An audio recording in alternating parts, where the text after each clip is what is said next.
So you're about to close on a property, and you just received a form called a closing disclosure. What is this form, and how do we use it in our real estate investing? I'm going to go over the details of this in this video coming right up. Welcome to UpTrend Investor, where we talk about real estate investing, both residential and commercial. I'm Jason Atienza, and on this video, I'm going to review the closing disclosure. This is a document that you receive if you are purchasing a property with a mortgage. You will receive this at least 3 business days before the closing. So we recently purchased a duplex in Deltona, Florida, and if you haven't seen that video, go ahead and click on this link here, and you can see all about this duplex and why we bought it and what we plan to do with it. So this closing disclosure, which I'm about to review, was specifically for this property, and you'll see the real numbers and the real breakdown, and you can take some information from this video as you review your own closing disclosure. So the closing disclosure replaced the HUD-1 statement that we used to receive, and the purpose of this document is for you to review all of the details of the mortgage, gives you time to review them before the actual closing, gives you an opportunity to compare the current terms of the loan with the good faith estimate you received earlier. And most importantly, it gives you a chance to talk to your banker, to talk to the mortgage lender about the details of this mortgage, so that when you sit down at closing, there will be no surprise when it comes to the mortgage part of the transaction. So here we have the actual closing disclosure that we received for this duplex in Deltona, Florida. You could see on page 1, this is a 5-page document, and it's a standard document. The purpose of it being that it is a very simple document that you can use to compare to previous good faith estimates. So you can see the first page here gives the basic information, the date that this disclosure was issued. Again, it should be at least 3 business days before closing. It talks about the closing date, gives you the disbursement date for the mortgage funds. It gives you details on where the settlement, the closing is going to actually happen, some details on the property, the borrower, the seller, the lender, and it shows you the sale price here, which we came up to $185,000 for the duplex. On the right, you can see that it gives me the loan term. In this case, it was a 30-year fixed rate conventional loan. So scrolling down, you can see here some of the key information is right on page 1. What is the exact amount that I'm borrowing for this property? And you can see there it's $135,000. That is 25% down and 75% loan to value. So 75% of the $185,000. The interest rate, that's the second important question. What is the interest rate that was determined for this loan? And what do I expect in the monthly principal and interest payment? Now, the property tax and insurance, we'll go over that in a second, but this is just principal and interest. Also, the questions on the right, can this amount increase after closing? Basically, are these terms fixed for the life of the loan or are they not? And you can see here that these amounts will not be changing after closing.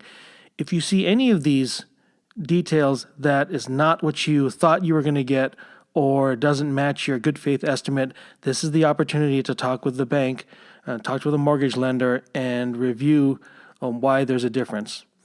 So other important questions and things to know. The prepayment, is there a penalty for that? In this case, no. And is there a balloon payment, or at the very end of the term of the loan, is there a large payment at the end? And again, in this case, no. It is a 30-year fixed mortgage in this case. So still on page 1, it gives you the projected payments. Again, the principal and interest for this came out to just under $725 per month, which matches up here. And then for the estimated escrow number is $283.07. You'll see in a second that involves the property tax and the homeowner's insurance. So the estimated total monthly payment And this is critical to know, especially when you're calculating your cash flow. In this case is $1,007.78. So here it is, the estimated taxes, insurance, and other assessments per month, $283.07. That includes the property tax and homeowner's insurance. In escrow, question mark, says yes for both, meaning there is an escrow account being held by the bank that is being used to pay for these fees, the property tax and the homeowner's insurance premium. It's important to know that not every loan requires an escrow. Depends on a lot of factors. It depends on the down payment you place. It depends on you as the borrower, your bank's risk tolerance, that kind of thing will determine whether there's going to be an escrow account or not. You can see in this case, yes, there is. So, summing it up, the closing costs, the total closing costs for this transaction, you can see here, $10,157.39. It includes the breakdown, which is the actual loan costs and other costs, which we're going to review on the next couple pages here, as well as a lender credit that was applied. So, cash to close, very important as the buyer. What do you need to bring on the day of closing? And in this case, after all the numbers were tallied up, I had to bring a check for $47,385.35. According to the title company, according to their requests, this amount may need to be wired in, or you can bring a cashier's check, which is what I did in this case. So that is page 1. Again, going back to the top, you can see basic information, all the key information in a snapshot on page 1. In page 2, you start to get into more details. So here are the actual closing costs. So like we mentioned earlier, closing costs are broken up between actual loan costs and other costs. So let's go over the loan costs. Origination charges. Right here you can see that there was a 1.625% points payment. So what that is, and we'll go over points in future videos, but essentially what it is it's an opportunity for you to get a lower interest rate by essentially putting more money into the deal in the very beginning. So 1% of the loan equals a point. So in this case, 1.625%. And a lot of times I like to go ahead and calculate out myself. So in this case, the loan being $135,000, 1,625 gives me 2,193.75. So you can see it written there. So that's how that gets calculated, and that is what's called buying down the loan, buying down the interest rate. There's also processing and tax service fees. You can see there. These are costs that I paid at closing. Some of the other costs, some I paid at closing, some was paid outside of the closing. The appraisal, or getting the market value of the property, and also getting my own credit report. You can see those charges for those services. Title company charges, you can see here. And you add that up, the total loan cost came out to just over $5,300. So the next set of costs being the other costs. So this is important to know these numbers because you really want to know what it is that you're paying, especially on that day that you're bringing in a really hefty check on many occasions. So here you can see the taxes and other government fees, and there are taxes to the state. You can see there, and that came out to just under $900, $898.50. Prepaids. So this property requires homeowner's insurance, for which there's a premium. 12-month premium to this company came out to $812. Mortgage insurance premium, in this case, I did not have it because I put in a down payment of 25%. Most often, mortgage insurance premium is not required if you're Down payment is above 20%, but you definitely want to check with your bank on that. Prepaid interest on the loan, it's exactly what it sounds. It's the prepayment of the interest from the date of closure to the end of that month. So you can see that amount there at $314.33. Property tax to the county. So here I'm paying 12 months of property tax in advance, and that comes out to $2584.79. This is separate from what is called escrow payments. So here you can see homeowners insurance per month for 3 months comes out to $203.01, and then property tax per month for 2 months comes out to $430.80. So you may be wondering, why am I paying prepaid premium and property tax for the next year, and then I'm also paying for 3 months of homeowners insurance and 2 months of property tax? The reason for that is these initial escrow payments at closing, this is to protect the lender. This is what the lender is asking for as a cushion. In fact, they even use that word at the end of this document. This is a cushion for them to have these funds in the escrow account that they're holding on your behalf, so that in the event you stop paying your mortgage payments, they still have some funds there to buy them time, basically to figure out what to do with the property. It buys them time so that they can continue the insurance and the property taxes being paid. So that is a cushion for the lender. It is to protect the lender. And that's exactly what that is. And that's why it's different than the actual payments of the next 12 months for those services. So after that, you can see the real estate commissions, and in this case, you can see the numbers. The commission is on this column, which is what's actually paid for by the seller. So that's not under my category here. So the total other cost came out to $5,175.71. You add that to the total loan cost we just looked at, so it gives you the total closing costs. Came out to this number, $10,157.39.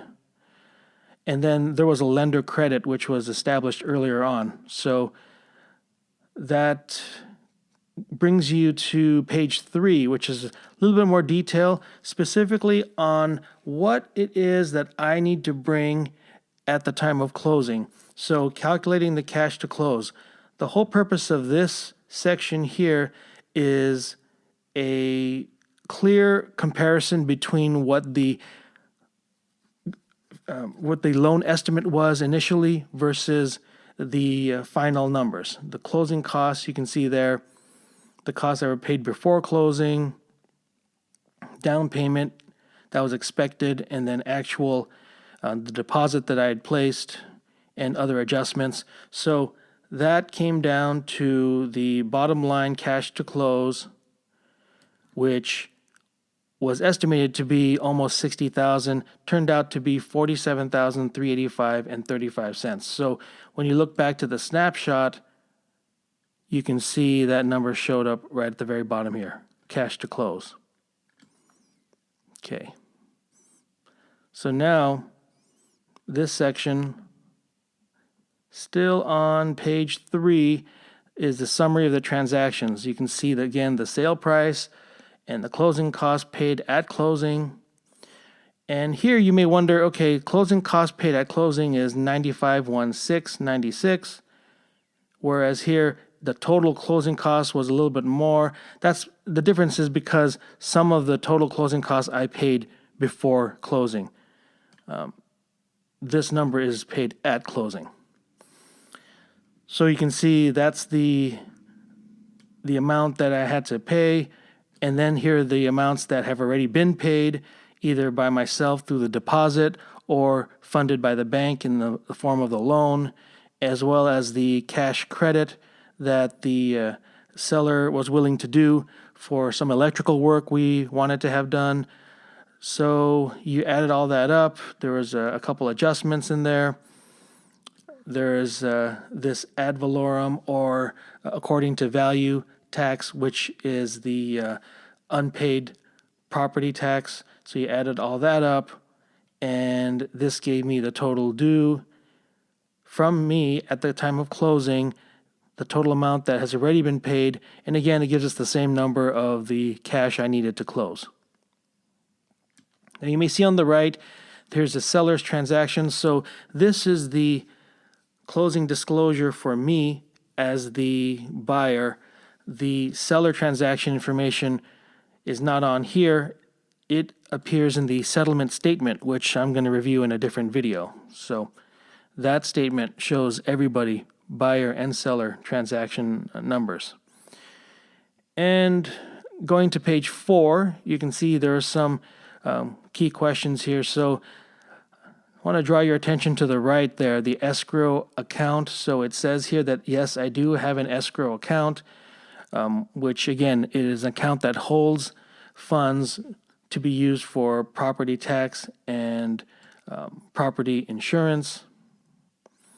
And this is what I alluded to earlier, initial escrow account 56609, a cushion for the escrow account you pay at closing. Again, that is something that is a cushion for the bank to have to protect the bank. And you want to know what those numbers are. And if that is a concern for you, you want to talk to the bank about that before closing. Okay, and it gives you some disclaimers at the bottom. For example, on the left here, you may lose this property if you do not make your payments or satisfy other obligations for this loan. Okay. And finally, on page 5, it gives some interesting numbers here. So this tells you, under loan calculations, the total payments.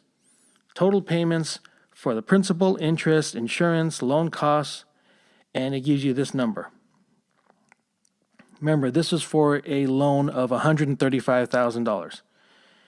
Shows me the finance charge, which was really close to that. If you skip down here to this bottom one, total interest percentage, total amount of interest that you will pay over the loan term as a percentage of your loan amount. So 93.488%. So this number, 129,968.04, is almost the amount of the $135,000 loan. So this shows the actual amount financed and the annual percentage rate, which is different than the interest rate, because the annual percentage rate includes a lot of the fees and other costs. So on this last page, towards the bottom, it also just starts giving you the contact information for the buyer agent, seller agent, the mortgage company, and it gives you all that information down there. So going back to the first page, again, this is your snapshot, and then the following pages give you all the key information that you need to know. It is critical that these numbers are reviewed before closing so there are no surprises. So now that we've walked through a real-life closing disclosure, as a real estate investor, here are my top 5 tips on closing disclosures. Number 1, get it. Make sure you receive this document if you are purchasing a property with a mortgage. You are supposed to receive this document at least 3 business days before close. So if you haven't received it, you definitely want to call your bank and get that as soon as possible. Number 2, review it. Now this may sound rather basic, but it is something worth mentioning that once you do receive it, you absolutely have to sit down and review the numbers just like we just reviewed them on this closing disclosure document. You can look for errors, you can confirm what you thought you were going to get, and just review the basic points of this mortgage. And you can also review in detail like we just did as needed. So definitely review it. Number 3, compare it. Take a look back at your good faith estimate that you received earlier in the process from the bank and compare the numbers so that you won't be surprised at the time of closing. Number 4, question it. Gather all your questions and give your bank a call, give your contact there a call and have a discussion, set up an appointment and have a discussion on any points in there that you don't remember talking about, or you think are incorrect, or you just need clarification on, like some of those fees we reviewed. So definitely question the whole thing. And then the last is when you sign the document, when you sign it at closing, the key is that you've done all of these things before closing so that there's absolutely no surprises when it comes to the mortgage at the time of closing. And hopefully, by following these tips, you will have a much smoother closing meeting, and you will be well on your way to investing in this property, knowing exactly what you're getting into when it comes to the mortgage. So if you like these videos and like this content, definitely subscribe to this channel and share the channel to anyone you believe might be interested in real estate investing, both commercial and residential properties. And I look forward to seeing you on the next video.